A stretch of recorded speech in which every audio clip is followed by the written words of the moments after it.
Olá, o Câmara Aberta saiu do estúdio e veio aqui, para o meio da natureza. A gente está exatamente numa área de proteção permanente aqui da capital, onde há a nascente do rio Água Fria, que se encontra com os rios Laranjeiras e Cuiá.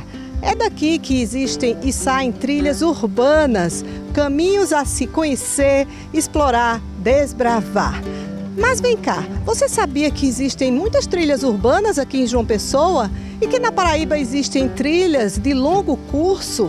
O programa de hoje vem para trazer esse conhecimento para você, para a gente também, né? Para a gente conhecer um pouco mais os benefícios de se fazer trilhas, o que é que a gente pode aprender fazendo essa imersão aqui no meio da natureza.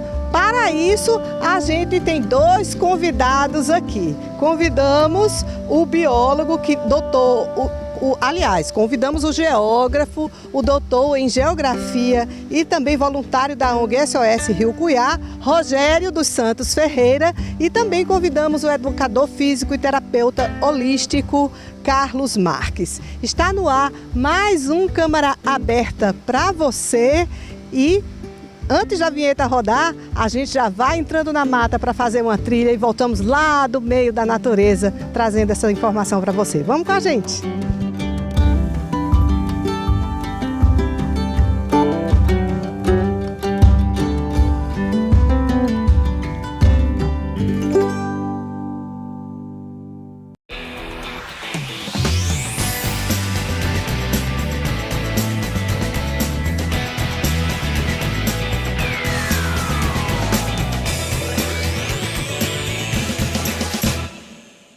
Olá, a gente já deu uma caminhadinha com os nossos entrevistados, nossos convidados aqui no meio da natureza, pegamos uma trilhazinha, escolhemos um ponto para dar início à nossa entrevista com o Rogério e com o Carlos. Sejam muito bem-vindos ao nosso programa.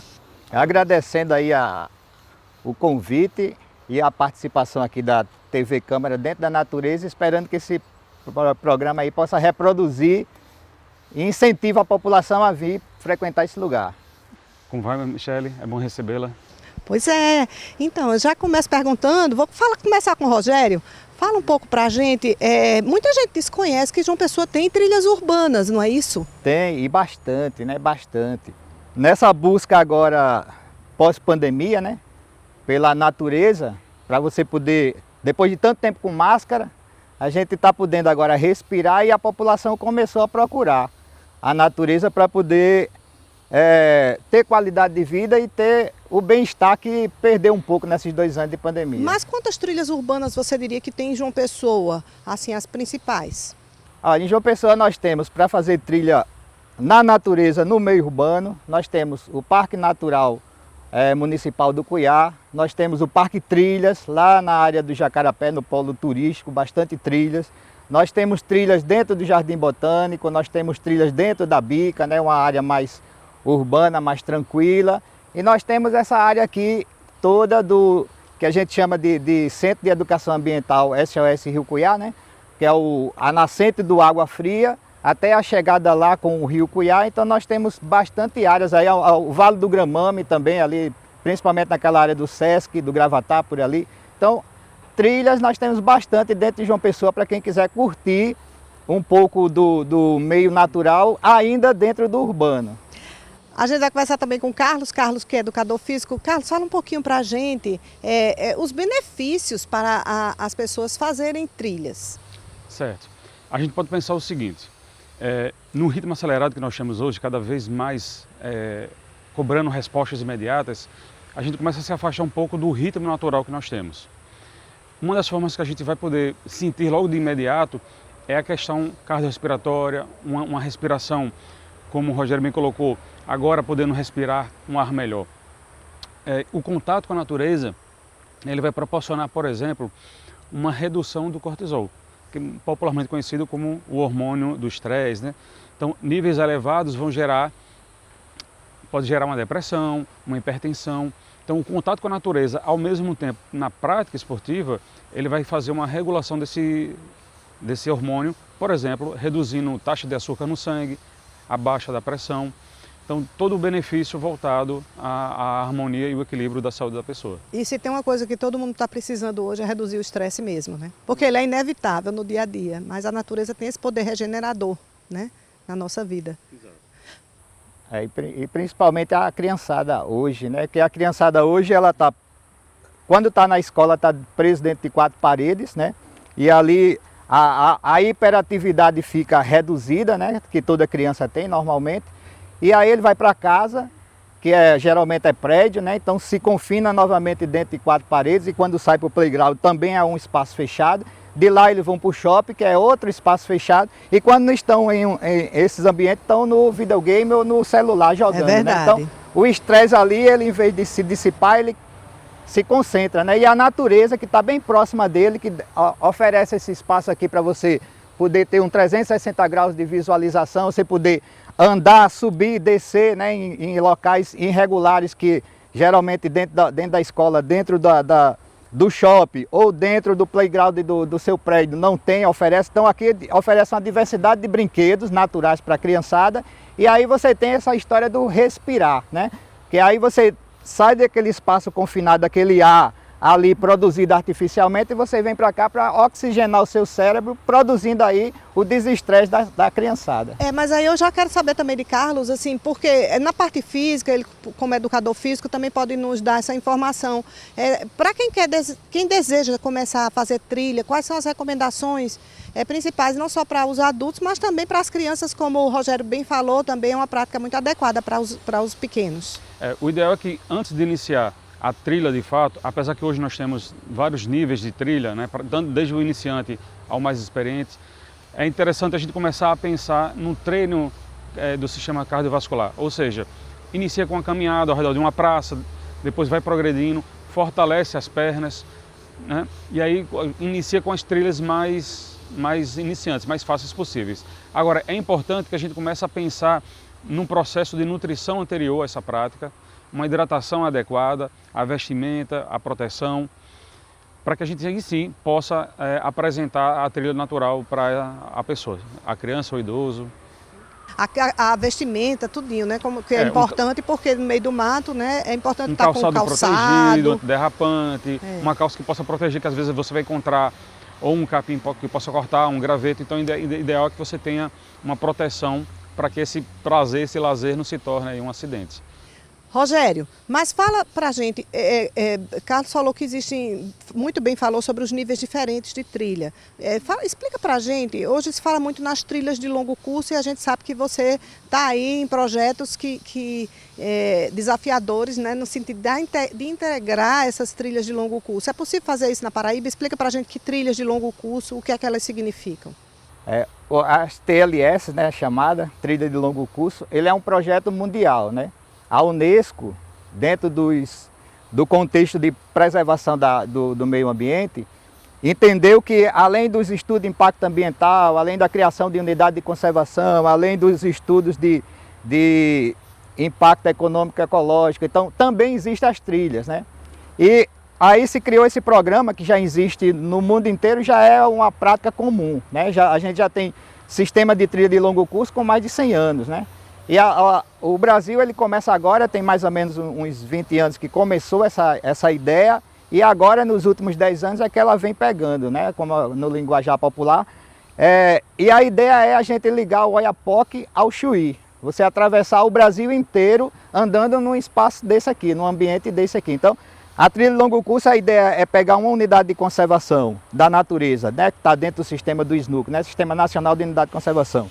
Você pega uma unidade de conservação com outra e você linka ela através desses ambientes aí. Vai procurando o mato, vai procurando nascente, bordas de rio, beira de rio ou dentro do rio, se o rio estiver seco. Vai procurando as reservas legais, vai procurando as áreas de preservação permanente e vai chegando a outra unidade de conservação e outra unidade de conservação até você conseguir atravessar o Brasil inteiro. A ideia é essa. Então, a trilha de longo curso hoje, ela é tida como uma ciência, né? Então assim você tem desde a construção e a manutenção da trilha, aí você tem a parte de interpretação da trilha, que tem o guiamento, alguém conhece a trilha muito bem, conhece a vegetação, conhece os animais e vai interpretando para você.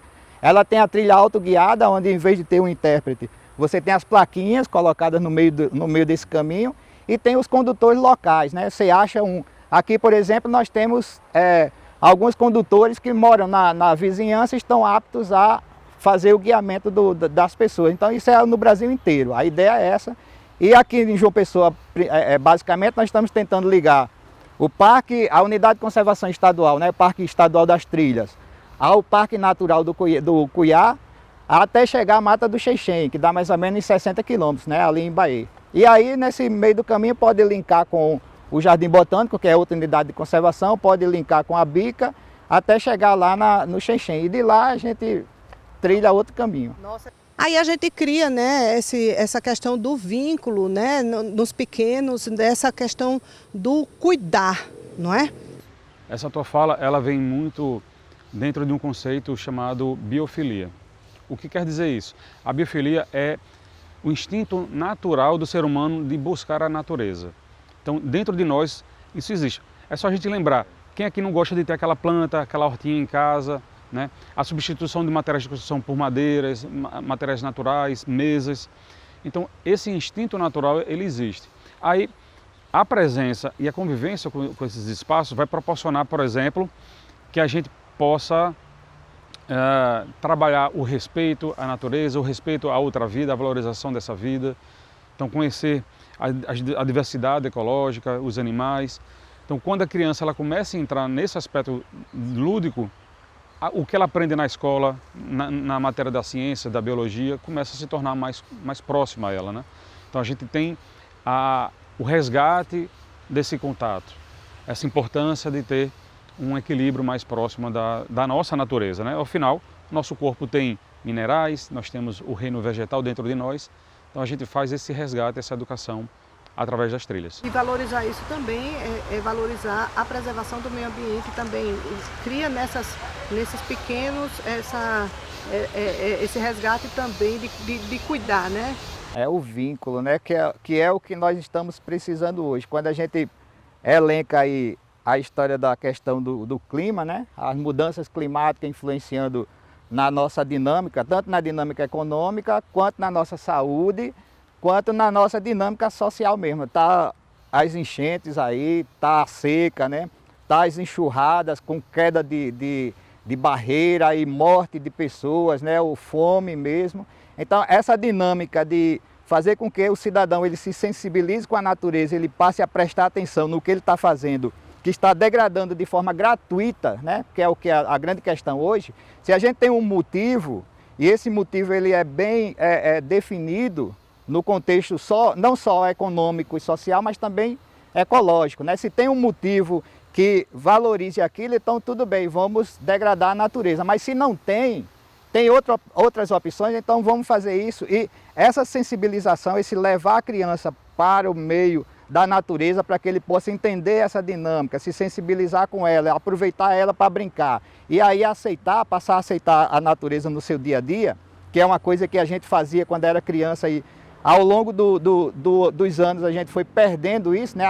Os pais foram afastando as crianças do meio natural. Se a gente retornar a essa ideia, quando nós tivermos um cidadão que tenha um poder de resolver alguma coisa, seja um gestor público, seja um dono de uma empresa, aí sim, aí nós vamos começar a incluir a natureza dentro da nossa dinâmica social. A ideia é essa. O nosso Câmara Aberta vai dar uma pausa, um intervalo agora no nosso bate-papo aqui em meio à natureza com o nosso geógrafo Rogério Ferreira e o educador físico Carlos Marques. A gente está conversando sobre trilhas urbanas, sobre trilhas de longo curso, esse contato com a natureza. Daqui a pouco a gente volta, mas por enquanto você fica aí com essas imagens lindas do alto, mostrando o quanto a natureza é perfeita.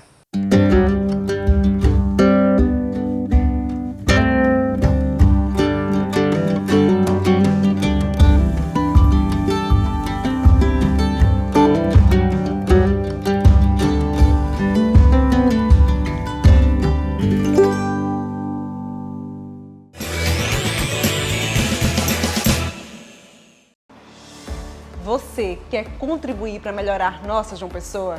A sua ideia pode fazer parte de uma lei da cidade.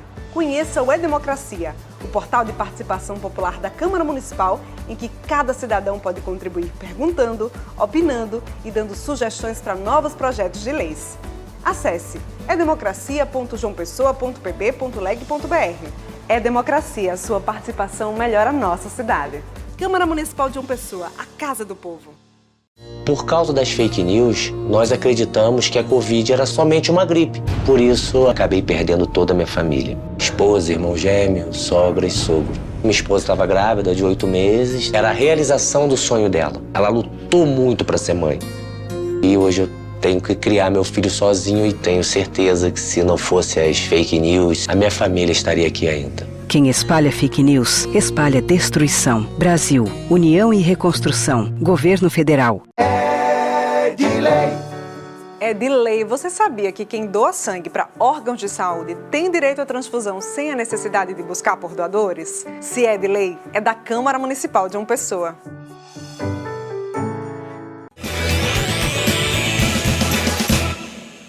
Estamos de volta com o nosso Câmara Aberta dessa semana, falando sobre trilhas urbanas, sobre trilhas de longo curso, aqui com o nosso geógrafo Rogério Ferreira e o educador físico Carlos Marques. Meninos, vamos falar um pouquinho sobre essa questão da estruturação de trilhas. A gente já falou tanto sobre a importância delas, né, como os benefícios que elas trazem, mas vocês não acham que essa atividade ela deveria ser um pouquinho melhor explorada do ponto de vista do ecoturismo, do turismo de aventura? Pois é, a trilha está com essa serventia em aberta, né? É um potencial. Quando se fala em trilhas urbanas, os benefícios para a política pública da saúde, né, que o nosso educador físico aqui, terapeuta holístico aqui, fala muito bem, né, e vai falar daqui a pouco, é um potencial, né? Nós temos o potencial econômico, que aí está aberto para agências de turismo, está aberto até para a própria agência de propagação do turismo dentro do estado, no modo geral, e dentro de João Pessoa em particular, né? Está aberto também para a possibilidade do que a gente chama de economia criativa, né? Então, assim, você tem a formação dos condutores locais, você tem a formação nas bordas dessas áreas verdes que estão disponíveis para a trilha, a possibilidade de colocar os seus açaí, né, o seu cafezinho para o pessoal conversar. O empreendedorismo. O empreendedorismo que hoje se está criando bastante a história do MEI, né? Então, os pequenos empreendedores ao longo dessas trilhas, né? E aí você tem também a possibilidade de, dentro de uma política pública oficializada no Estado, enquanto entendendo que isso é inclusivo, né? Tanto econômica quanto na saúde, quanto na dinâmica mesmo da sociedade, você tem aí a possibilidade de você transformar isso num potencial econômico, né?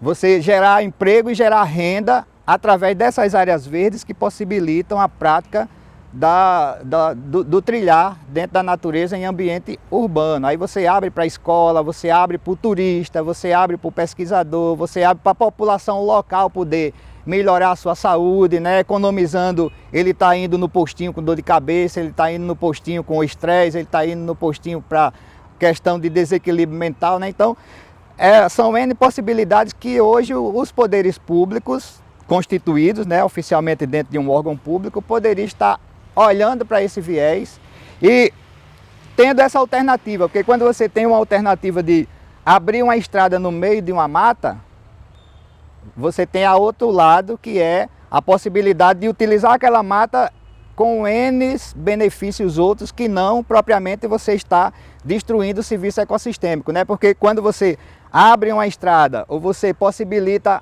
a abertura para um empreendimento imobiliário, você está tirando a água, você está tirando o despoluidor do ar, você está tirando aí a acústica do lugar, você está tirando a questão dos próprios ninhos, né? Os próprios nichos, o habitat natural de várias espécies, muitas espécies estão migrando, eles acham essas áreas verdes ali para dar uma parada, para relaxar, para comer, para se alimentar, para reproduzir, para seguir em diante. Então, são N possibilidades que existem dentro dessas áreas verdes urbanas que você tem para avaliar frente a um empreendimento que vai ali beneficiar um número reduzido de pessoas. A gente vê que o turismo nesse segmento ele é muito explorado no mundo inteiro. E até aqui na Paraíba há muitas trilhas interior adentro, né, como seguindo os passos do Padre Biapina, internacionalmente a famosa trilha de caminhada, né, de Santiago de Compostela por diversas trilhas. Então, assim, é um potencial enorme, não é, Carlos? Isso. Esses espaços, eles vão permitir, como o Rogério trouxe, essa integração, tanto a exploração, a parte cultural, ambiental, educativa, mas também essa parte do empreendedorismo. Então, é viável, tanto para quem utiliza, quanto para quem quer empreender esses espaços. Locais bem organizados, com estruturas para o trilheiro, com suporte, estadias temporárias para que ele possa cumprir aquele trajeto. No caso das trilhas de longo curso, né? De longo curso. Tá? Nós temos vários exemplos aqui também no Chile e no Peru, onde existem equipes que recebem esse praticante para que ele possa desenvolver e manter esse contato com o espaço natural. Na Paraíba a gente já tem alguns modelos, né? No caso, eu estou usando aqui a camisa da trilha Caminhos das Ararunas, né? Que está com 140 quilômetros lá entre Araruna, Dona Inês e Cuité, né? Então, é uma trilha de longo curso, já está estabilizada, é a primeira do Nordeste, já está estabelecida, bem sinalizada, já esse é o padrão. O padrão é a pegada e dentro da pegada, a pegada é mundial. O padrão é mundial. Onde tiver uma pegadinha com a cor amarela, né, a setinha preta com a cor amarela é o sinal que está indo e ao contrário é o sinal que você está voltando da trilha. Então, dentro você estabelece um desenho aonde identifica a sua região, né? Então, a pegada é universal, mas o desenho dentro vai identificar a sua região. Então, o Caminho das Ararunas já é uma trilha bem estabelecida que já está sendo divulgada aí no mundo inteiro, né? O coordenador da trilha agora, o Ricardo Câmara, lá em Araruna, divulgou agora mesmo na Expo Turismo, né? E está divulgando o Brasil afora. Então, a gente tem o Caminhos do Seridó, né? Lá na região de São Vicente do Seridó. Nós já temos o Vale dos Sertões, lá na região do Alto Sertão, então, e outras trilhas já estão sendo estabelecidas nesse padrão. No caso do Caminho das Ararunas, você já tem empreendedores ganhando dinheiro com isso. Ganhando dinheiro que a gente fala é mais de um salário mínimo. Então, já temos vários condutores locais lá ao longo desses 130 quilômetros ganhando dinheiro, guiando turistas. Porque é isso como o Rogério está falando, é um produto turístico, explorar essas trilhas como um produto que pode ser utilizado inclusive aqui em João Pessoa, porque João Pessoa a gente já viu que tem potencial para isso, total. Né? Então, o que está faltando, por exemplo, em João Pessoa para ter ao menos, não digo uma de longo curso ainda estruturada, mas uma trilha urbana mais estruturada, o que é que está faltando para a gente colocar? São mais plaquinhas, são mais treinamento para condutores, fazer um projeto que faça essa formação? O poder público acreditar, né? Porque essas trilhas, normalmente elas são voluntárias, serviço voluntário, como a gente está fazendo, né? A gente sai daqui, tira dinheiro do bolso e vai para o sertão para ajudar o pessoal lá a fazer, em vários locais do sertão. E aqui em João Pessoa a gente está tentando também organizar um grupo de voluntários para fazer com que esse trabalho aconteça, porque infelizmente assim, o poder público ele só acredita na coisa, né? No empreendimento quando ele está acontecendo. Quando você quer começar, mesmo tendo exemplo em outros lugares, mesmo tendo amostras que deram certo em outros locais, ele espera que você comece com seu próprio dinheiro, gastando o seu tempo e tal. Quando o negócio começa a funcionar, a criar corpo, a ter mídia, aí ele aparece para ajudar. Infelizmente é isso que acontece. Eu vou pegar a tua fala, que foi extremamente importante, Michele, a respeito do conseguir explorar. Ou seja, a gente consegue, né, a gente na verdade está buscando essa mudança de pensamento, onde acredita que um espaço de mata está atrapalhando a passagem de uma via expressa, de um empreendimento de um edifício. Mas a gente precisa começar a modificar esse pensamento de que aquele espaço verde, ele tanto vai contribuir para a saúde, como a gente já comentou, como ele vai contribuir também para a parte econômica. Então é possível eu utilizar, explorar financeiramente, economicamente, mas ainda preservar aquele espaço. Quando a gente conseguir que o poder e a população entenda e se apodere desse espaço, a população comece a utilizar as trilhas, tragam suas famílias, comecem a fazer os passeios, capacitar a parte física, eu acredito que a gente vai ter uma sociedade em E equilíbrio. integrar a questão dos parques, que a gente vê que já existem parques, como o Parque do Cuiá, como o parque Trilhas. lá no Bessa também, né? Tem parques urbanos também, Parque Linear. o Parque Linear, mas também projetos que possam integrar com as trilhas também, né? Que isso vai ser bem bacana para um monte de gente poder, né? Guias de turismo, pessoas condutores, né? Para aulas, para tudo, como vocês já falaram.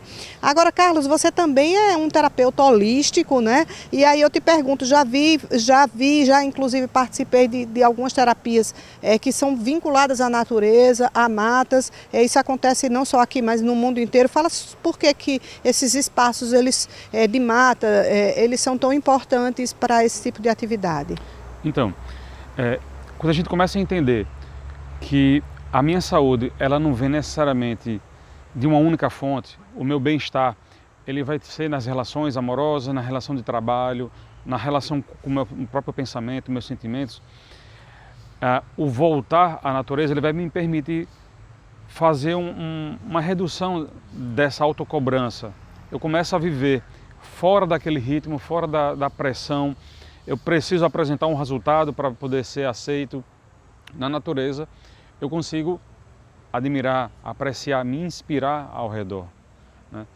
Novamente, muito da nossa vida ela já é baseada em formas naturais, a arquitetura, o design, as construtoras de carros.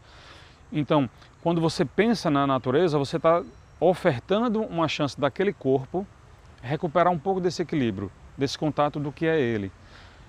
A tendência que a gente observa nos iniciantes das trilhas, por exemplo, é a melhora da parte respiratória. O ritmo começa a baixar, a respiração ela começa a se integrar mais. Na fase uterina, nós respiramos muito com a região do baixo ventre, né? Pelo umbigo, pelo cordão umbilical que liga a mãe.